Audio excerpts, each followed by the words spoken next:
Forget frequently asked questions. Common sense, common knowledge, or Google. How about advice from a real genius? 95% of people in any profession are good enough to be qualified and licensed. 5% go above and beyond. They become very good at what they do, but only 0.1% are real geniuses. Richard Jacobs has made it his life's mission to find them for you. He hunts down and interviews geniuses in every field: sleep science, cancer, stem cells, ketogenic diets, and more. Here come the geniuses. This is the Finding Genius Podcast with Richard Jacobs.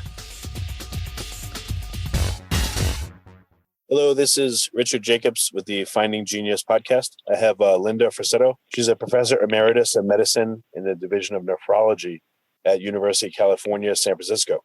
So we're going to talk about her work, or her past work at least. So Lynda, thanks for coming. Well, thanks for inviting me. I super appreciate it. So you emeritus just from professorship, or you're like totally retired? So I am retired from the university, but back on recall. So I'm still working, but not as much as I was before, which is really great because it gives me more of a chance to do things like work with students and work on manuscripts and not have to work every single day. So it gives me more flexibility, which is terrific. Well, very good. Okay. What's your current work about? What are you focusing on? So part of the time I actually still take care of nephrology patients. And then I work with a couple of different research groups. I work with Shuvo Roy and Bill Fissell at Vanderbilt, who are working on the Kidney Project, trying to design a bioartificial kidney, which is super amazing and super cutting edge and just totally terrific. Definitely a paradigm shift in terms of what we can do when we dialyze people. They're developing a system that can be implanted internally that not only filters the blood like present dialyzers do, but also has renal tubular cells in it, so it can do some of the other things that the kidneys normally do, but that dialysis today doesn't do. So it will really make a difference in terms of how well can we clear the poisons from the bloodstream when people have kidneys that don't work and they need to be on dialysis. So that's probably the most exciting research I do. Yeah, it is. So what happens in dialysis? What functions does the kidney normally do, and which subset of those functions does dialysis do?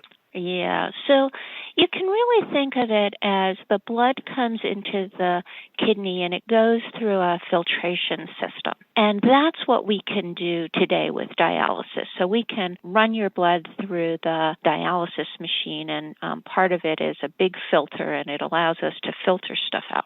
And so that's the doable part. But the not so doable part is the part where now the fluid that's been filtered, it goes through kidney tubules and it responds to chemical signals from the body. So it says reabsorb water or reabsorb salt or reabsorb potassium or get rid of phosphorus or get rid of urea or get rid of creatinine. All these things that build up in the body, get rid of acid, that build up in the body that cause the problems that when you say somebody has advanced kidney failure and there's all these problems because of it, it's because of the buildup of these poisons. So we can get rid of those, but we can't respond to the feedback systems from the body. And those are a much more precise way of trying to make sure that you have exactly how much water you need and exactly how much salt and exactly how much potassium. And so, if you say, what does dialysis, present-day dialysis do? I mean, it keeps you alive. But if we were able to do these other things, we'd be able to actually really make you feel much better, and we would be doing a much better job of trying to get your body's water and chemistry and acid levels where they really should be. And so that is, other than putting in a transplanted kidney, and of course the problem is that there aren't enough transplanted kidneys to go around, then, this is really, the step in between present-day dialysis and trying to get a real transplanted kidney. Yeah, how do they know in dialysis what levels to set all your electrolytes and how much water to leave or to put back? How do they know all this? Well, we do blood tests so that we can find that out, and we can look at you and see how much, try to get an idea of how much fluid is in your system, and we monitor your blood pressure and your heart rate, and we monitor your weights. We have a whole system that's been developed to try to come up with a pretty good guess of, what you need, but, if for hemodialysis, for example, it's done for, let's say, 3 hours, 3 times a week. So you come in on, let's say, Monday morning, and you haven't had any dialysis since you got off on Friday night, or Friday morning. So since then, during the treatment, all the levels of everything go down. But then in between treatments, all the levels start to go back up again. So it goes up, and then it quickly goes down, and then it goes up, and then it quickly goes down, and then it goes up, and it quickly goes down. So that's okay. That's what we do. But that's not the optimal treatment. I mean, the optimal treatment is what your kidneys normally do, which is that 24 hours a day, 7 days a week, they're constantly filtering the system so that you're not going up and down and up and down and up and down. And that up and down is not so good for you. Oh, so, okay. So it's a lot more stable naturally, obviously. It's continuous. Yeah, how much of a strain does that put on the body to have this, this slow poisoning and then fixing of it? Slow poisoning and fixing.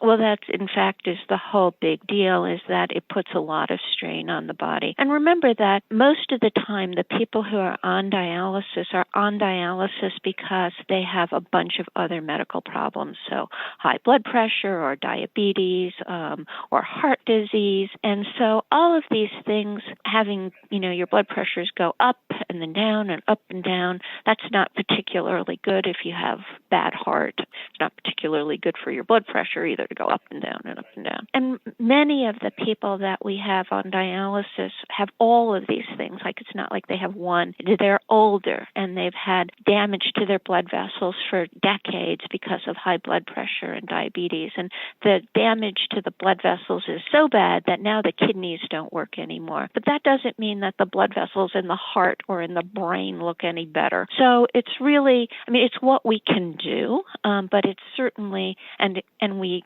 can keep you alive, but it's certainly not the best treatment we could possibly do. And so this artificial kidney, which would be implanted, it might not work as well as like normal healthy kidneys do, but it wouldn't be as bad as dialysis. For one thing, it would be continuous, so that's always really good. Well, when you do an implant, though, you have to be immunosuppressed forever, right? Well, if we transplant you, if we put in a living tissue, then the answer is yes, you would need to be immunosuppressed.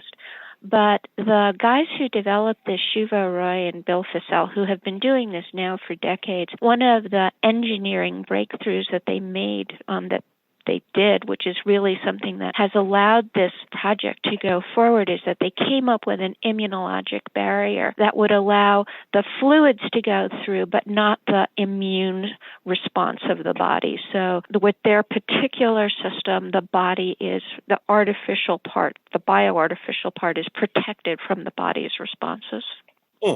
Interesting. Oh, yeah. It really is interesting, because the only other person to do this who is David Humes, who's been working on this for a long time, and about 20 years ago now, he had an artificial kidney system that they used in the intensive care unit when you needed dialysis because your kidneys had shut down because of why you were in the ICU. He didn't have the same barrier. And so the system worked really well for 8 or 12 hours, and then the body's immune system kicked in and then shut down the system. And so that was one of the problems with the system that he developed. It's not that the concept didn't work, it was that without the protection against the immune system, then it attacks the cells and it attacks the blood flow, and then everything clots off. So what would this implant look like? Would it replace a whole kidney, or would you put this special barrier at the inlet of a transplant? Right. So right now we put transplanted kidneys in the pelvis, and so they're designing this to be small enough so that it would be more or less about transplant kidney size, and it would go in the same area and would be attached to the blood vessels, and then would have a tube that would go and be attached to the bladder. So, just like in a regular kidney, the blood flow would go into the system, and then the urine would flow out of it. But again, so this is an implant instead of a transplant, or would it also work with a transplant? Right. No, because a transplant would presumably work even better. You need the immunosuppression, so why not use the filtration mechanism they've come up with, that filters out, maybe put it on the outlet of a transplanted kidney so that maybe that would provide it some more, maybe it would require less immune suppression, maybe it would make it last longer. No.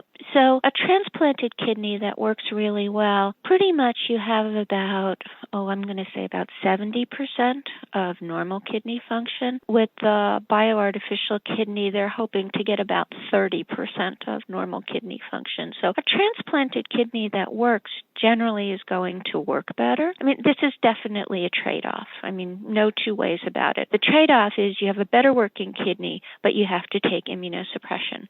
Or a kidney that doesn't work quite so well, but you don't need immunosuppression.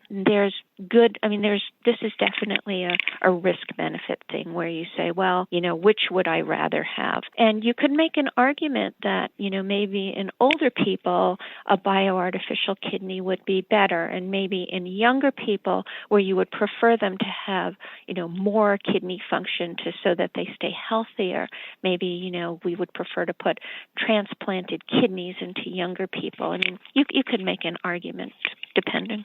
So is this 30% per implant?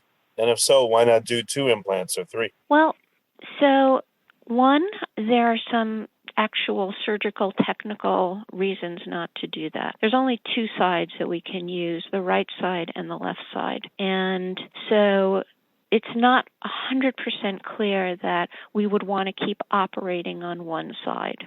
So, and there's not enough space to put in just 2 on one side. It's too large. And it's not 100% clear that you'd want to put in a second one right away, because if you use up the blood vessels on the other side, then maybe you don't have any options left. So, again, all of this will depend a lot on how the system actually works when we're able to implant them into people. So what are some of the, the current challenges with this artificial kidney? What's to work on now? So right now we're trying to get FDA approval for first-in-human studies so that it's been tested in large animals, and now we need to test it in people. Oh, okay. Well, so we're actually literally waiting for the FDA to give us the go-ahead. Yeah, what would the test look like? You would actually you'd implant people and monitor them, or is there a step that comes before that? Yeah, that's a great question, yeah. But the answer to that one is yes. First, we're testing the system externally. So we're going to test it in people who are already on dialysis, only instead of using the regular dialysis filter, we're going to use our filter and see how well it works in people who are already on dialysis. But this is an external test. And then once we see how well that works, and to give you an idea, like if you've been following the vaccine trials, first they said it was like phase 1 and then phase 2 and phase 3. That's an important thing in how the FDA decides whether or not something is, can be okayed for use in people. So we're not even at phase 1. We're like before phase 1. So before phase 1 is first in human. So that's just to see, make sure that it's safe to use. And then once we've passed that test, and there are very, very, very strict requirements that we have to do in order to be able to even go from one subject to the next subject in first-in-human trials. Then we would come up with a second set of studies where we would look to see how well the system is actually functioning, like how much are we able to actually clear from the body when we talk about clearing these poisons from the body. And then once we do that, we'd actually have to like put it in somebody, and we'd have to see if that works. And again, when we do that, then we have to like actually operate on the person, and then we have to make sure that there's no complications from the surgery. Then we have to make sure that the system works. So you can see this is a really very complicated and labor-intensive system, and we're just at the very beginning of testing it in people. And the FDA has a lot of requirements for doing these kinds of engineering and medical devices together. If you like this podcast, please click the link in the description to subscribe and review us on iTunes.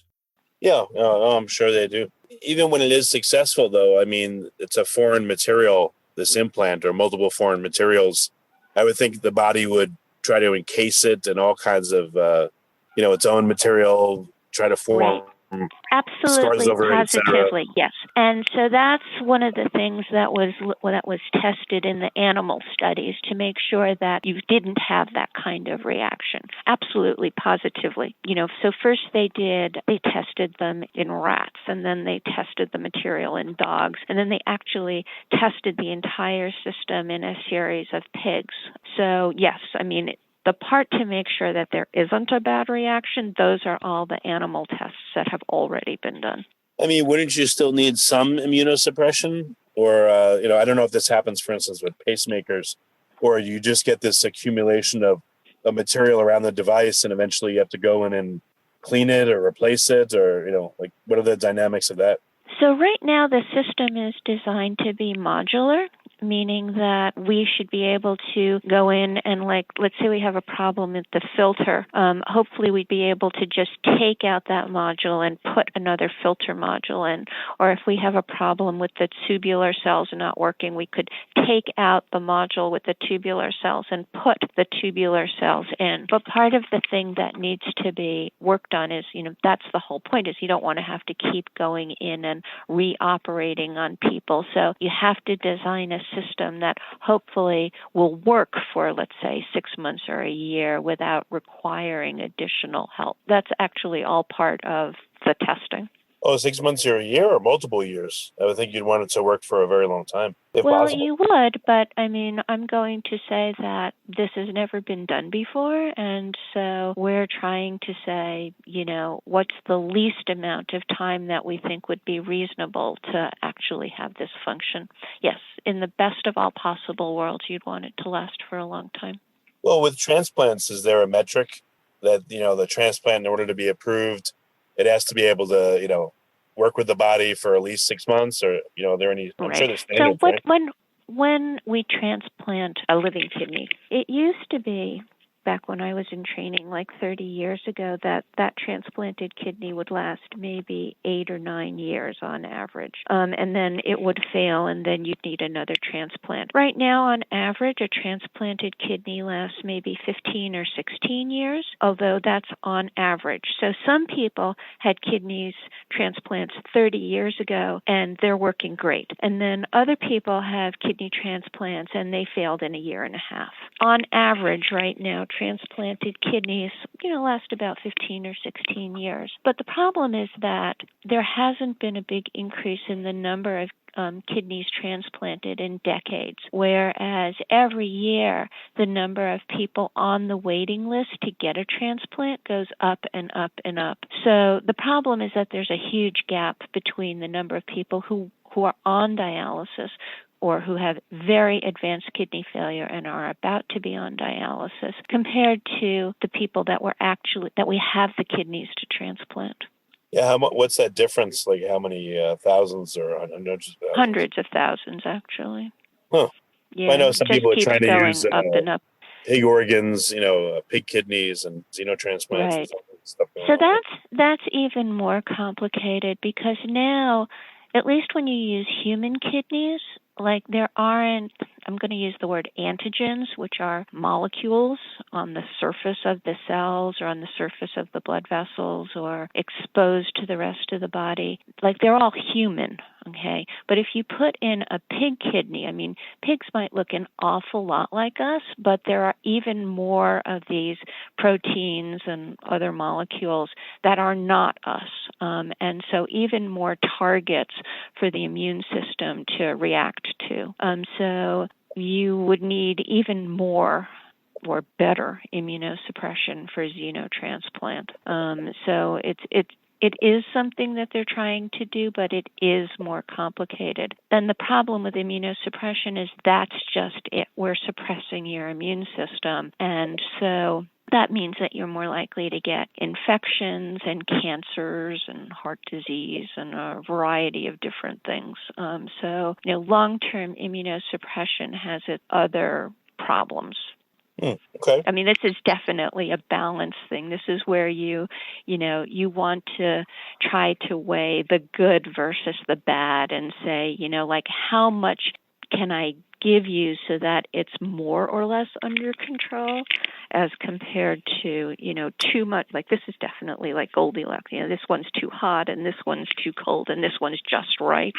So that's really where you have to be with immunosuppression. Too little and the body rejects the organ. Too much and you die from over immunosuppression. So, you have to have just the right amount. So like with in xenotransplantation, if we have to give more immunosuppression, well, maybe the organ might work, but you'd be really sick. So that's not very good either. I mean, it's a very fine balance. And hopefully the bioartificial kidney, because we think that we have a pretty good immunologic barrier, we're hoping that we don't need to give any immunosuppression, and it's engineered to try to prevent some of the other problems that you can get, like blood clots, for example.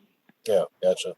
Yeah, it sounds like it's still, what's your guess, 15, 20 years away or perhaps less? I'm going to say 5 to 10. I think that these guys actually just won a very big Kidney X Prize, one of the 6 awarded by the government and the American Society of Nephrology, in order to be able to move ahead with the development of this project. So, I'm really very optimistic that we're going to be able to do this as soon as the FDA says, yes, you can, because we can't do anything until we get that approval. Right. Is it 2 individuals or is it a company or is it an organization that has gotten it this far? What are they called? Right. It's really a combination of things. So Bill Fissell and Shuvo Roy are the engineers who have been working on this for a long time. And Bill used to work with the guy that I told you about before, David Humes, who had developed the original artificial kidney, the one that shut down after a couple of hours. So they're working they do have a company. They work at UCSF, and the funding that they have is they're on one of the fast track programs through the FDA. So it's a kind of like a combined government, university, and private corporation conglomerate to try to get this done. As are, in fact, most of there are a couple of groups in the world who are working on this, and it's all the same kind of thing. There's one in Japan, and there's one in Europe, and there's 2 or 3 in the United States. So it's always a combination because this is such a difficult thing to do. Okay, I gotcha. Well, very good. Lynda, what's the best way for people to keep tabs on this project? That's very, very important. Where can they go? So if they go to the main UCSF website, www.ucsf.edu, and they type in bioartificial kidney, or they type in Shuvo Roy, which is SHUVO ROY, they'll get hooked up to the website that UCSF has, and there's a whole bunch of pages that they have that talk about what they're doing. Very good. Well, Lynda, thank you for coming on the podcast. I really appreciate it. Well, no, thank you for asking me. I actually think this is one of the most exciting things that I've worked on in a long time. So, and I really appreciate being able to talk to your listeners about it. So thanks. Yeah, well, hundreds of thousands of people need it. So, yeah, it's a huge, huge deal. So it's a huge, huge deal. That's exactly right. We hope to be able to do a much better job than present-day dialysis does. I mean, there's something like 700,000 people on dialysis in the United States, and the number keeps going up and up. So, it's really something that we really hope to be able to, make a difference in people's lives by doing this. Well, very good. If you like this podcast, please click the link in the description to subscribe and review us on iTunes. You've been listening to the Finding Genius podcast with Richard Jacobs. If you like what you hear, be sure to review and subscribe to the Finding Genius podcast on iTunes or wherever you listen to podcasts. And want to be smarter than everybody else? Become a premium member at findinggeniuspodcast.com. This podcast is for information only. No advice of any kind is being given. Any action you take or don't take as a result of listening is your sole responsibility. Consult professionals when advice is needed.